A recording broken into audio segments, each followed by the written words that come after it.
and welcome back to officially the second half of Inktoberfest. So today we're back with Tonic, which means there's a new selection over on our Inktoberfest sale page in our secret sale. You can check out the links below this video and of course the blog post as well. They have a special page, it gets updated every Wednesday, and then there's 10% off everything on that page. So you want to click link 1 to go to that special page, put everything in your cart, and then if you click link number 2, it will then apply 10% to anything you've added to your cart from that page. Okay, so that's valid on the UK and the USA sites. We also, of course, have a giveaway with some of the supplies we'll be using today.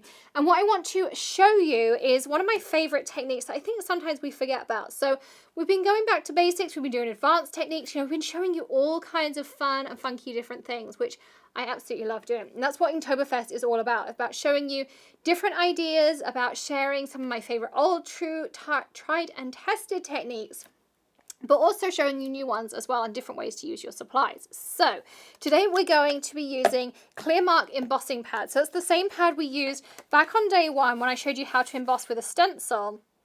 But today I want to show you how to stretch it a little bit further because it's just one of my favorite techniques. It's one of the first things I think I ever learned when I started stamping, and I just kind of wanted to bring that technique back. So if you didn't already know, you can use your embossing pad to create beautiful patterns, backgrounds, all those kinds of things of your own. You don't have to ever buy a pattern paper. Honestly, there are so many ways you can create your own, to coordinate with your project, to highlight your project, all those different things.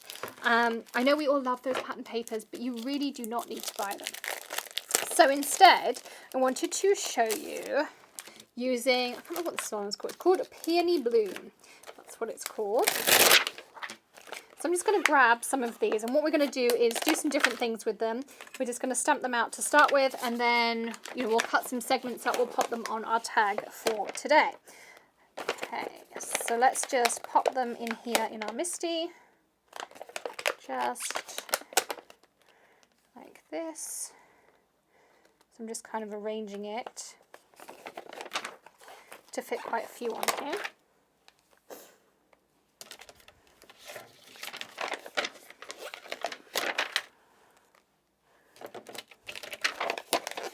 This is the other great thing, of course, you can make sure you get lots of images on the same page just by doing this, like so. Okie dokes. So close it up, pick up your stamps, and here I'm just using a craft cardstock. So this is the Neenah Desert Storm. It would also work really well, same technique, with something like a light pink, or a light purple. So you want something fairly light or neutral for this technique. And then we're going to ink up our stamps with the Clearmark embossing pad. And these are not refillable, but they do, I'm going to say, last forever. I mean, I say that with a disclaimer. I've had one of these for, I've been working with Tonic now, over 2 years. And I use it all the time, really generously, and it's still going. It has like this foamy sponge in it, but it just seems to keep on going. So I don't know, maybe it's like one of these magic refilling things. I don't know, it never dries out on me. So now I'm just going to go over, stamp out, open. I'm just going to fill in a couple of areas. So this is an embossing ink, so it is a gluey type of ink, so it will hold embossing powder.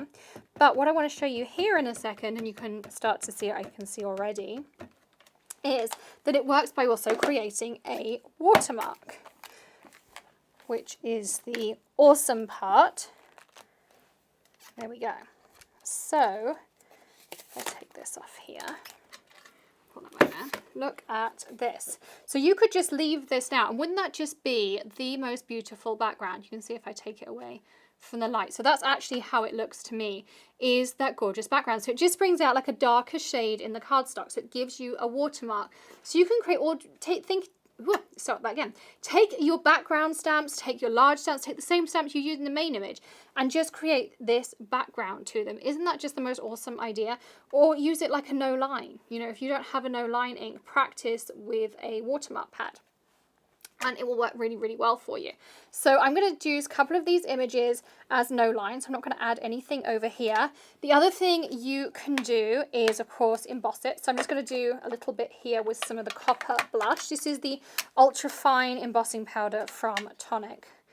I'm going to just add some onto this leaf down here and use that as my sample. Now, I didn't add any anti-static pad, which I know is kind of naughty, but hey, I'm a rebel. And then I'm also going to take one and I'm going to do a crystal clear just so you can see the difference of if you just add a clear coat over the top. And I like using ultra fine embossing powders in general, unless I want to like use a color or something like that, or maybe if I'm trying to cover a die cut, those kinds of things. I typically don't use anything other than ultra fine embossing powders. I've just taken some off of that, but it's okay. Put my fingers in the middle of it. I typically don't, as I say, use any other kind of embossing powder other than ultra fine. I really like the detail it gives. I like the fineness. I like the fact it works really well with sentiments. So if I was going to invest as a new crafter in embossing powder, I would definitely buy ultra fine. And I wouldn't pull my command clip off the lid of my embossing powder. But that's hindsight. We'll glue it back on later. Okay, there we go. So I'm not doing well here. I'm just going to give up with that idea. Okay, so let's heat. So I'm going to show you the difference between a clear embossing powder coat. I'm going to show you what it looks like if you add like a copper or gold or, you know, whatever you want to it. And then I want to show you the watermark. And they all look beautiful. And I think sometimes just going back to these basic techniques is just really good fun. And Inktoberfest, I say, is all about just showing you these different options. So even with my fingers and thumbs here, so this is my clear coat. So this is clear, but it just gives it a little bit of shine and dimension, but still you have that watermark in there, just a little bit of kind of like, you know, extra shimmer in there. Then you've got your copper down here, the copper blush, and then you have your regular watermark. So now I'm going to chop these up, and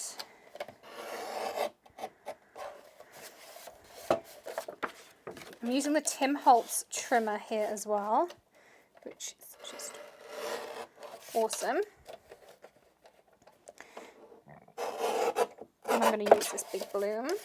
Oh, yeah, I'm going to use this big bloom. I really like it. And of course, now you can get different versions of this glass mat as well. So if you're a lefty like me, you can get this on the opposite side. I'll link that up for you as well. You can get the travel version of it, which is just amazing. So that's all under there. I'm just going to wipe that off. A little bit of powder on here. So I'm going to take all of these. Actually, I'm going to take a smaller one just because I want to fit it on my tag.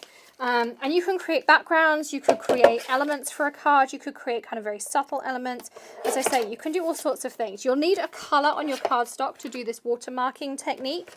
But you really can do anything. I'm going to grab some Nuvo Deluxe. So let's add these onto our tag like this. And this is the great thing about the tag, of course, because we're building up this amazing tag ring of techniques.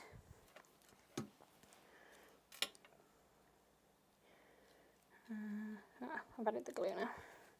And then we're going to write all over it.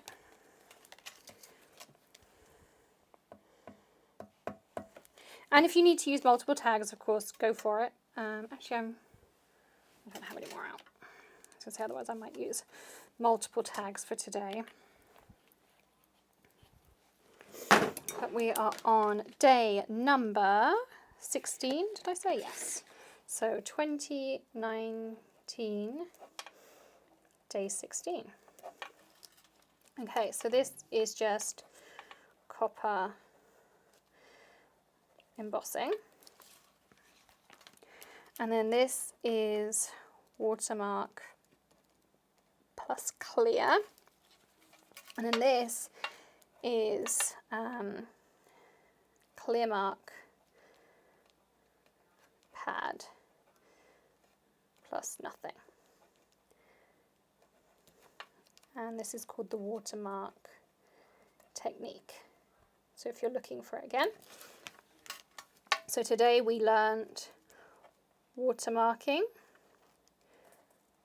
for custom backgrounds. Okay, and the great thing is once you've heat embossed something, you can use anything you want. Again, you can use like your Gamsol, you can use your watercolors, you can use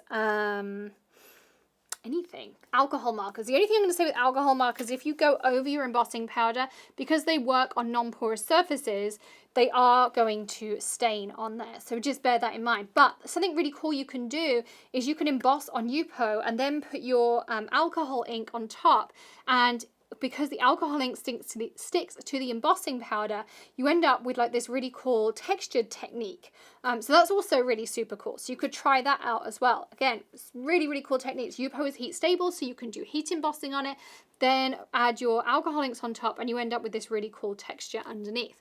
So if you want to see a video on that, you can leave me a comment and let me know. But I hope you enjoyed today's technique as well. I'm going to add it to my book ring, which is getting nice and full of really fun techniques that we've been learning. Of course, I'm going to be back tomorrow with even more, so make sure you've hit subscribe, join the community, all of those are fun things as well. And if you want to learn even more, you can join our alcohol marker challenge at thecraftchallenge.com. It will start again very, very soon. I can't wait to see you all tomorrow, and we'll learn more about inks together. I'll see you then. Happy crafting, everyone. Bye.